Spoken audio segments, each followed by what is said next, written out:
kecewa sangat tuan-tuan. Ia berbagi makan golongan gelandangan sebahagiannya adalah Kristian. Mana orang Islam? Majoriti golongan gelandangannya adalah orang Islam, tapi yang bagi makan mereka Kristian. Orang bukan Islam berkongsi rezeki dengan mereka.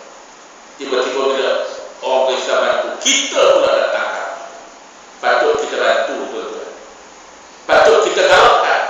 Patut kementerian galakkan beri bantuan kepada mereka agar bila mereka dapat bantuan, ada pekerjaan, ada rumah, maka selesai masalah yang hari ini kononnya nak menyelesaikan masalah. Ada kita kata nak agar Kuala Lumpur, Bandaraya itu tak nampak kotor dengan orang yang tak rumah. Kita kecewa. Sebab malam ini saya pilih cakap isu semasa kerana masyarakat kita hari ini sudah menjurus kepada sifat anania. Aku dah dapat makan, aku dah ada rumah, orang lain dah tak. Dia dah hidup ke, dia dah apa ke, itu punya pasal. Aku dah ada rumah, aku dah ada makan, aku dah ada gaji. Pemikiran ini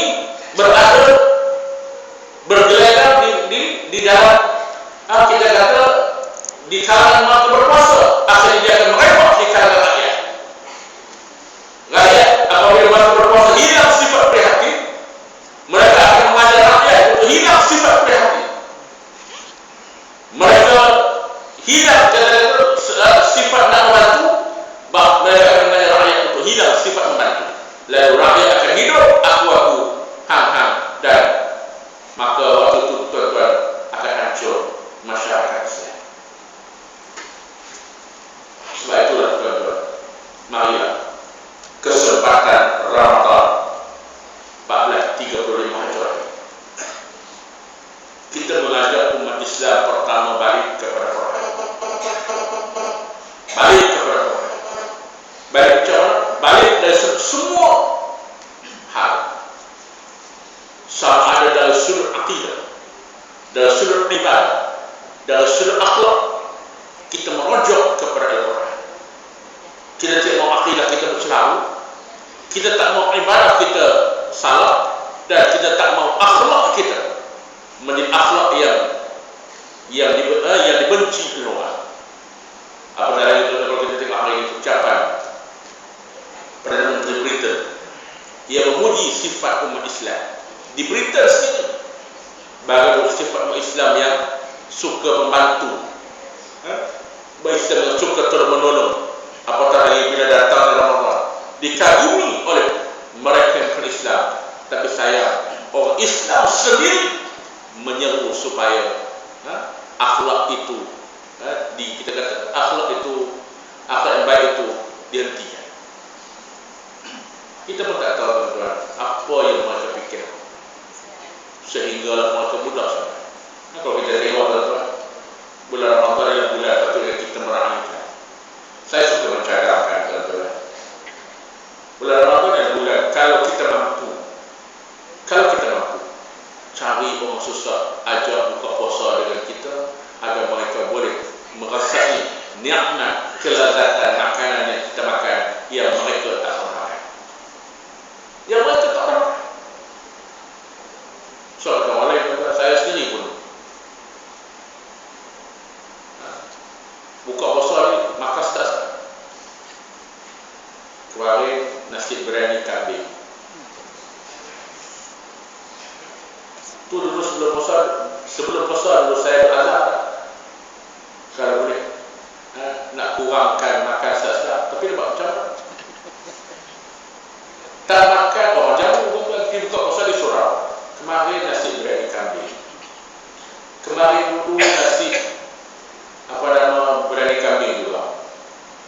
Hari ketiga puasa nasi tomato lauk ayam piru. Saya apa heran, memang ayam piru ni tidak nak dapat cukup payah, tapi bulan puasa ada juga.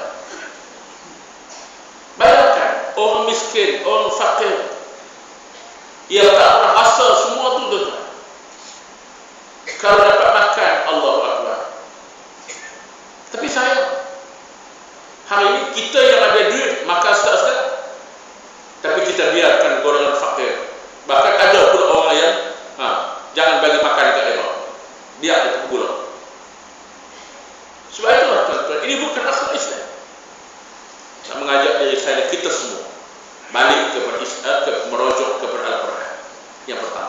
Yang kedua, merujuk kepada Al-Quran dari sudut perundangan. Dari sudut perundangan, kita nak mengajak masyarakat semuanya agar kita merujuk kepada Al-Quran dari sudut perundangan. Kenapa tuan-tuan? Hari ini saya pun nak pening, kadang-kadang malas nak baca WhatsApp ke Facebook ke. Macam-macam isu berkaitan dengan jenayah ditunjukkan. Bahkan kadang-kadang kita rasa gerun dengan jenayah yang berlaku di negara kita, yang mana semakin hari semakin meningkat. Jenayah cabulnya, jenayah rogol, membunuhnya. Kalau kita tengok tuan-tuan dalam kenyataan atau jawapan di parlimen yang dikeluarkan oleh Perdana Menteri terhadap soalan oleh parlimen, kita melihat bagaimana sebulan dan seminggu ada 14 kes bunuh seminggu, kes rogol. Tuan-tuan, ini merupakan satu perkara yang menggerunkan kita, dan kita mengajak rakyat dan masyarakat merujuk kepada Al-Quran dan mencari penyelesaian kepada masalah jenayah atau masalah sosial dalam negara kita. Kaitan hukum hudud, orang ni cakap macam ni, orang ni cakap macam ni, orang ni cakap macam ni,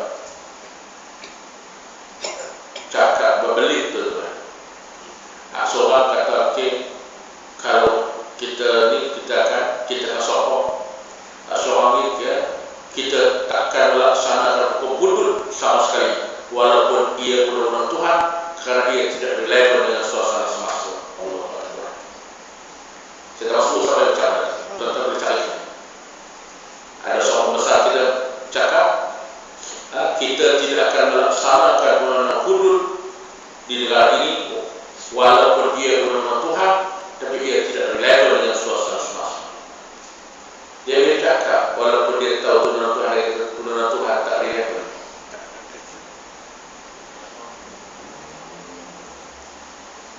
Tuan-tuan, mana dia sifat ilmu Allah? Yang kita mengaji Allah Ta'ala, ilmu Allah ke mana? Kalau tak relevan dengan Allah Ta'ala bodoh. Allah Ta'ala bodoh sebab buat undang-undang yang kuno, yang laku, yang tak sesuai dengan darah. Seolah-olah itu yang kita perkatakan kepada Allah. Kalau itu yang kita perkatakan kepada Allah, kita nak kata apa orang tu? Islam lagi ke orang tu? Nak kata Islam lagi orang tu? Dah terkeluar daripada Islam.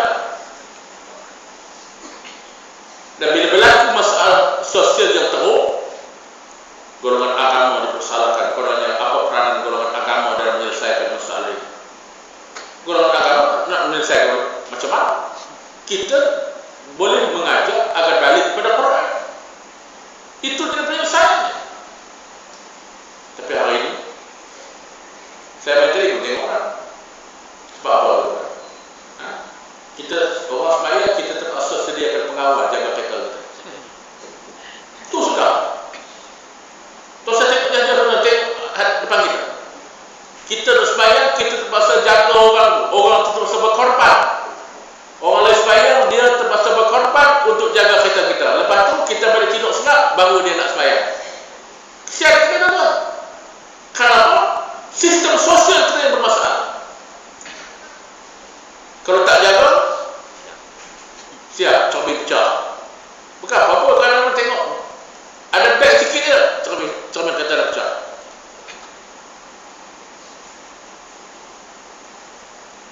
Inilah kita. Sebab yang kedua, kita mengajak agar kita balik merujuk Quran dari sudut perundangan. Dan yang ketiga, tuan-tuan, saya nak simpulkan, mari semua kita balik merujuk kepada Al-Quran dalam seluruh kehidupan kita, bermula kita bangun tidur sampai kita tidur, bermula kita hidup sampai kita mati. Nak buat apa? Rujuk Quran. Nak makan, rujuk Quran. Waktu saya pernah rujuk Quran, kita tengok juga halal haram macam mana. Dengan dulu coklat ya haram. Rokok pun haram juga tu kan. Minta maaf, saya sebut orang bawah. Coklat Cadbury haram karena ada DNA babi. Semua pakai kayu tak pakai. Dia rokok celup darah babi. Rokok celup darah babi. Ni bubuh di pihak mulut. Sebab itulah bila masuk Ramadan ni tuan-tuan, saya nak mengajak kita semua. Marilah. Nafas baru di Ramadan. Kalau 13 jam, 12 jam, tuan-tuan yang merokok, tak merokok, kenapa buka-buka puasa kedai yang sekelas dia cari rokok? Tak bolehkah kita berhenti itu? Boleh tuan-tuan, insyaAllah. Boleh. Jihad yang pertama, jihad yang utama, kata Nabi, raja'na min jihadil asghar ila jihadil akbar. Balik dari peperangan Badar, Nabi kata dekat sahabat, raja'na min jihadil asghar ila jihadil akbar. Sahabat kata, ya Rasulullah, perang tu kecil lagi kan? Sahabat kata, ya. Jihad sama dia? Jihad nafs. Jihad lawan nafsu kita tu. Nafsu yang berkenan kau. Mari, bulan puasa ni tuan-tuan, kita berhenti merokok. Bukan kalau puasa, kita mula puasa, kita berhenti merokok. Duit rokok tu tuan-tuan, boleh tahu. Rokok sekotak ada dangkil 20 orang. 12 setengah. Okey, 12 setengah. Sehari 12 setengah bubuh dalam tabung. Bulan puasa ni. Kerana tak rokok. Bubuh 12 setengah tabung. Sebulan dah rokok. Tuan-tuan, kalau daripada umur, kita merokok umur apa? Katakanlah merokok umur 20. Tuan-tuan, kalau dah umur 20 tu harga rokok RM10 ya. Tuan-tuan, RM10 ya. Tuan-tuan pun dah tabung umur 30 boleh pergi buat haji. Boleh pergi buat haji.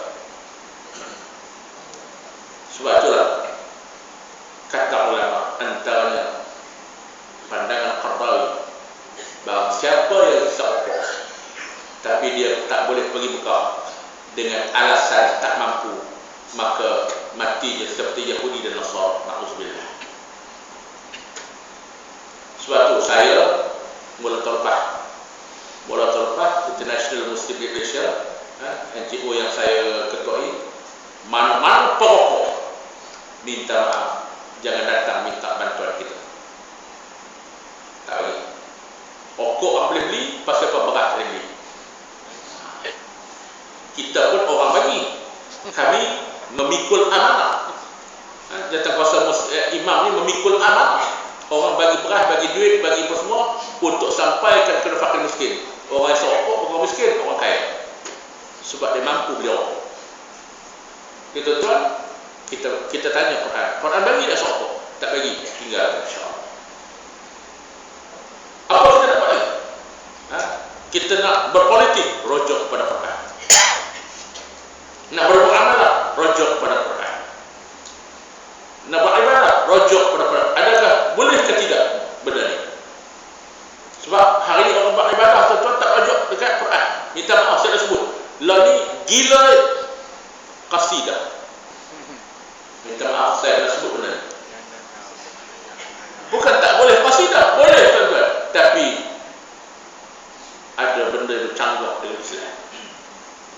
Ni yang terbaru yang saya dapat baru ni, saya berhujah dengan satu kumpulan. Berkata bahawa saya, Ustaz, kami ketika berqasidah tu Rasulullah hadir bersama kami.